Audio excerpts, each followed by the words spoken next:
One of the most common objections to the covenantal inclusion view of Acts is the story of Philip and the Ethiopian eunuch. Many readers assume this account proves that the gospel had already broken free from Israel's covenant world and was being offered indiscriminately to all humanity. But is that how Luke presents the story?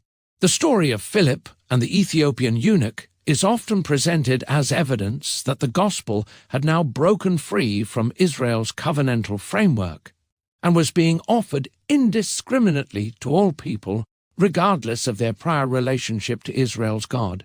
However, a closer reading of Acts 8 reveals that the Ethiopian is not portrayed as a random pagan hearing about Israel's God for the first time. Luke intentionally describes him as a man who had traveled to Jerusalem to worship and who was returning home while reading the prophet Isaiah. These details place him firmly within Israel's religious orbit before Philip ever encounters him. Significantly, Philip does not discover the Ethiopian through a general missionary campaign among pagans. In the story, an angel directs Philip to the desert road, and the Spirit specifically instructs him to approach the chariot. Luke therefore portrays the encounter as a divinely orchestrated meeting with a man in possession of Israel's scriptures rather than a random outreach to an uninformed pagan audience. The Ethiopian's journey to Jerusalem is particularly significant. Luke does not describe him as an idol worshipper abandoning pagan religion. Rather, he is already seeking the God of Israel and participating in Israel's worship to the extent that he was able. Likewise, his possession and reading of the book of Isaiah demonstrates a familiarity with Israel's scriptures that would have been highly unusual for someone completely disconnected from the Jewish faith. Scrolls were expensive, and the fact that he was reading Isaiah suggests a serious commitment to understanding Israel's God and promises. The passage he was reading is also important. The eunuch was studying Isaiah 53, a prophecy concerning the suffering servant. Philip did not introduce him to an entirely new religious system. Instead, he began with the very passage the man was already reading and explained how it pointed to Jesus. The gospel is therefore presented as the fulfillment of Israel's scriptures rather than a departure from them. The eunuch's question concerns the meaning of Isaiah, and Philip's answer is that Jesus is the fulfillment of what Isaiah had foretold. Many scholars have also noted the likely connection between this account and Isaiah 56, where God specifically promises a place within his house for faithful eunuchs and foreigners who join themselves to the Lord and hold fast his covenant. Given that the Ethiopian was reading Isaiah, it is entirely possible that questions concerning his own status as a eunuch and foreigner were already on his mind. Luke's narrative may therefore be highlighting not the abolition of Israel's covenantal framework, but the fulfillment of prophetic promises concerning the inclusion of covenantally attached outsiders. Some people may suggest that the Ethiopian eunuch was actually a dispersed Israelite. While such a possibility cannot be absolutely ruled out, it is noteworthy that Luke never identifies him as an Israelite, Jew, or descendant of any tribe. Instead, Luke repeatedly emphasizes the very characteristics that would have marked him as an outsider. He is an Ethiopian, a eunuch, and a foreign official serving under the Candace of Ethiopia. If Luke's intention were to demonstrate the restoration of a hidden Israelite returning to his covenant inheritance, one might reasonably expect some indication of that fact within the narrative. Instead, Luke highlights the man's connection to Israel through worship, scripture, and devotion to Israel's God, rather than through ancestry. More importantly, the theological point of the account does not depend upon the eunuch's bloodline. Whether he was ethnically descended from Israel or was a foreign worshipper attached to Israel's God, Luke presents him as someone already standing within Israel's religious world before hearing about Jesus. He had traveled to Jerusalem to worship, possessed the book of Isaiah, and was actively seeking to understand Israel's promises. The narrative emphasis, therefore, falls on covenantal attachment and scriptural expectation rather than on ethnic genealogy. Luke's concern is not to trace the eunuch's ancestry, but to show how the promises contained in Israel's scriptures were reaching those who had already joined themselves to Israel's God. Furthermore, Acts 8 occurs before the events of Acts 10.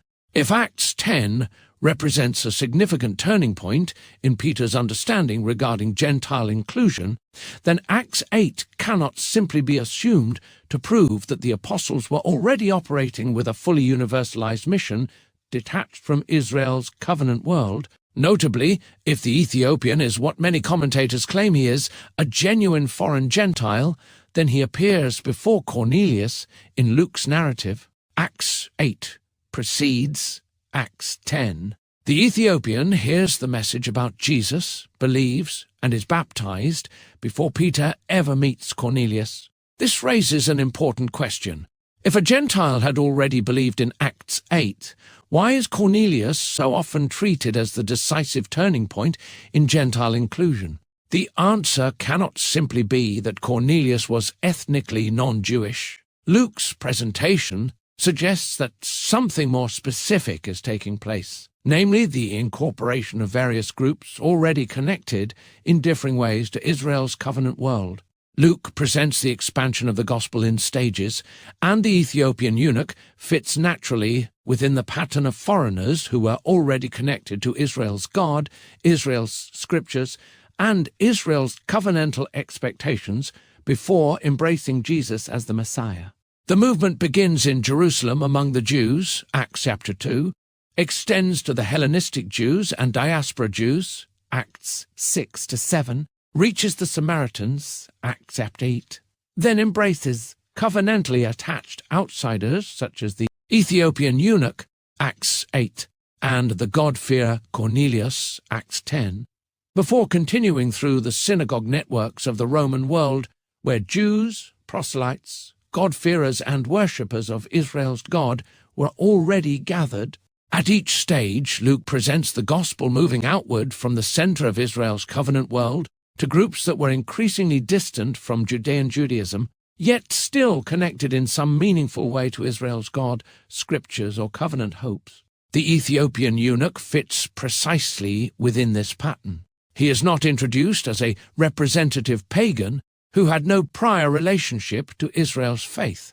Rather, he appears as a foreign worshipper who had already journeyed to Jerusalem, possessed the scriptures of Israel, and was actively seeking to understand them. His inclusion therefore represents another step in the fulfillment of Israel's prophetic hopes regarding faithful foreigners and eunuchs, not evidence that the covenantal framework itself had been discarded. This staged progression is significant because Luke repeatedly highlights the prior covenantal connections of those being incorporated. The Samaritans traced their heritage to Israel and accepted portions of Israel's scriptures. The Ethiopian had come to worship Israel's God and was reading Isaiah. Cornelius is introduced not as a pagan idolater, but as a God-fearer who prayed to Israel's God, gave alms to the Jewish people, and enjoyed a favorable reputation among the Jews. These details are not incidental. Luke consistently identifies these figures in ways that connect them to Israel's covenant world before they encounter the message about Jesus. Consequently, Acts presents expansion without requiring universalization. The circle grows wider, but it grows wider within categories already anticipated by the law and the prophets. The narrative repeatedly demonstrates the fulfillment of promises concerning dispersed Jews, Samaritans, God-fearers, proselytes, foreigners who joined themselves to the Lord, and others standing on the periphery of Israel's covenant community. Luke's concern is not to show the abandonment of Israel's story,